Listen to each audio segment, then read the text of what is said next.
Saya pendeta Mana Sorgawi, Minggu 22 Maret tahun 2020.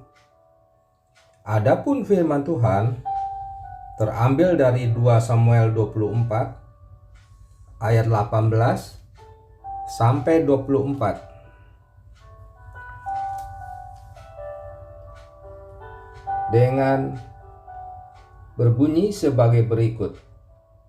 Pada hari itu datanglah Gad kepada Daud dan berkata kepadanya, "Pergilah, dirikanlah mezbah bagi Tuhan di tempat pengirikan Araunah orang Yebus itu." Lalu pergilah Daud sesuai dengan perkataan Gad, seperti yang diperintahkan Tuhan. Ketika Araunah menjenguk dan melihat raja dengan pegawai-pegawainya mendapatkannya, pergilah Araunah keluar, lalu sujud kepada raja dengan mukanya ke tanah. Bertanyalah Araunah, "Mengapa tuanku raja datang kepada hambanya ini?" Jawab Daud, "Untuk membeli tempat pengirikan ini daripadamu dengan maksud mendirikan mezbah bagi Tuhan, supaya tulah ini berhenti menimpa rakyat." Lalu berkatalah Araunah kepada Daud, "Baiklah tuanku raja mengambilnya dan mempersembahkan apa yang dipandang yang baik. Lihat, itu ada lembu-lembu untuk korban bakaran dan eretan-eretan pengirik dan alat perkakas lembu untuk kayu bakar.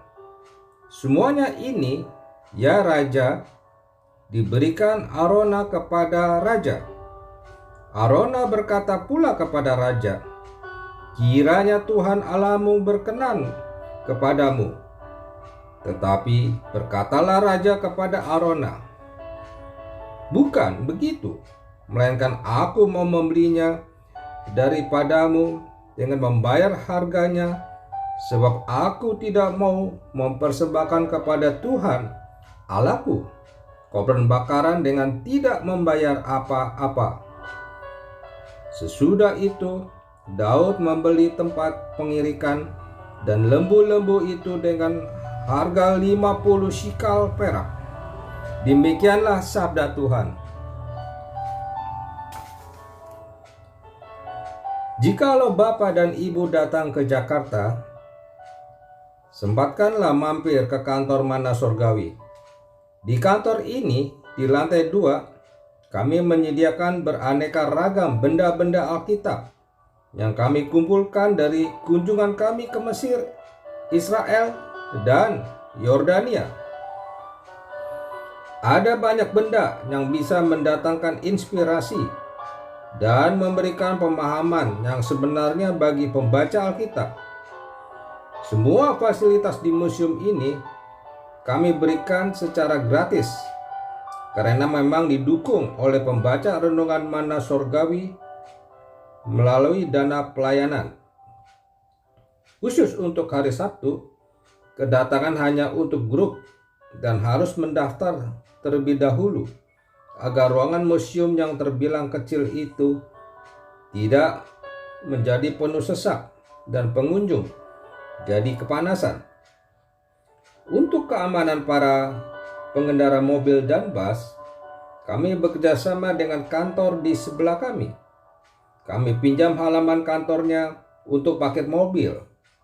Dan karena kantor ini tertutup gerbang yang besar serta ada satpamnya, kendaraan pengunjung museum pasti aman. Dulu kami sempat dihentikan untuk memakai halaman parkir kantor ini karena setiap kali selesai parkir, halaman kantor mereka menjadi kotor karena para pengunjung membuang sampah dan tas kresek sembarangan saja.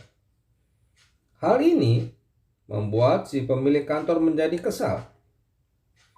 Tetapi karena tidak mempunyai lahan parkir, sekali lagi kami memohon kesediaan pemilik kantor agar halamannya bisa digunakan oleh pengunjung museum. Kali ini kami kenakan parkir Rp5.000 setiap kali parkir untuk diberikan kepada beberapa orang satpam di kantor itu dengan harapan mereka bisa bantu memarkirkan kendaraan, menjaga keamanannya, dan juga membersihkan halamannya setelah selesai digunakan sebagai tempat parkir. Paling juga ada 10 mobil yang masuk ke halaman parkir kantor itu. Berarti total Rp50.000. Dan ini harus dibagi beberapa orang. Tidak banyak sebenarnya yang mereka dapatkan. Tapi pada hari Senin ini, kami dikejutkan oleh WhatsApp dari sekretaris di kantor sebelah yang bagi kami sangat menampar kami, karena ternyata ada orang-orang yang tidak mau mengeluarkan uang parkir sebesar Rp5.000 dengan alasan bahwa dia adalah seorang pendeta. Pagi Bu Sri, sorry ganggu. Ini saya curhat ya.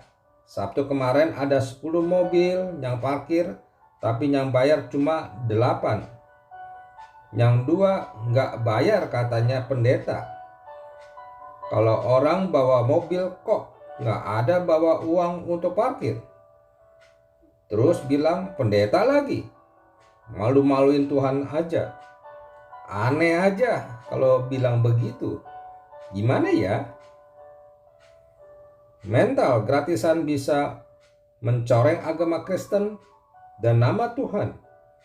Satpam di kantor tersebut beragama lain, dan mereka disuguhi dengan sebuah kesaksian yang tidak bagus dengan pakai nama pendeta lagi. Sungguh suatu perbuatan yang tidak menjadi berkat buat orang lain. Mari kita teladani Daud yang tidak punya konsep untuk selalu mendapatkan sesuatu yang gratisan. Kata-kata bijak. Jika kasih Tuhan ada pada kita, pastilah kita menghargai hak orang lain dan menganggap orang lain lebih utama. Mutiara kata hari ini. Kalau tak bisa menyusun melodi yang harmonis, jangan meninggikan suara. Dari Adimas Immanuel. Mari kita berdoa. Bapa, ampunilah kami, karena kami sering menjadi batu sandungan bagi orang lain dengan kesombongan, kepelit,an dan kekasaran kami. Di dalam nama Tuhan Yesus, kami memohon. Amin.